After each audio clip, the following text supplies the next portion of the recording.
Aquesta contribuent també ha tingut un rendiment per activitat econòmica. En aquest cas és una activitat professional en modalitat d'estimació directa simplificada. Busquem l'epígraf i és el 741, que són economistes. Ha tingut uns ingressos d'explotació de 30.000 euros, li han practicat retencions per 4.500 i anem a posar les despeses deduïbles. La seguretat social pròpia ha estat de 4.000 euros, ha pagat per arrendaments 6.000 euros, per subministraments 2.500, primes d'assegurances 500 i serveis exteriors 1.000 euros. Em deixava l'amortització de l'immobilitzat material, que la tenim per aquí, 500 euros. I el programa ens calcularà el rendiment net d'activitat econòmica en estimació directa, simplificada en aquest cas, tenint en compte el conjunt de provisions deduïbles i despeses de difícil justificació. Passem ara a introduir les dades de les contribucions que ha fet aquesta contribuent al seu pla d'empresa, pla de pensions,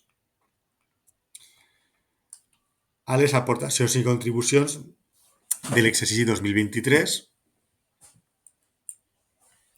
Posarem que ha aportat 1.500 euros durant l'exercici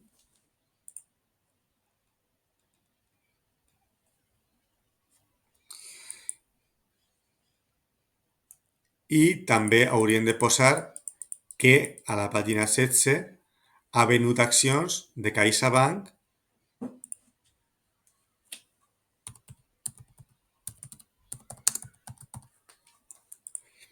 per 23.000 euros menys 50 euros de despeses, que seran 22.950 euros de venda, i va comprar per 18.500 euros menys 50 euros de despeses, seran 18.450 euros.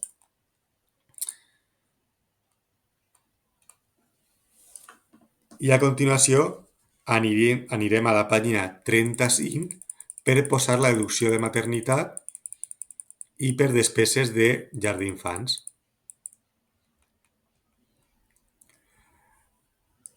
A la deducció de maternitat posarem que compleix els requisits per aplicar-se aquesta deducció i ja sortirà automàticament que la quantia és de 1.200 euros, 100 euros al mes, i si ha percebut alguna quantitat de forma anticipada durant l'any, l'hauríem de posar.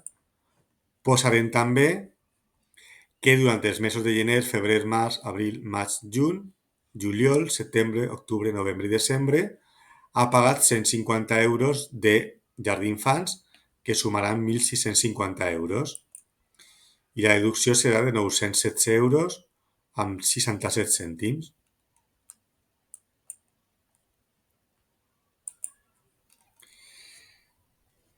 Bé, solament ens quedarà anar a la pàgina 41 per introduir si ha fet donatius.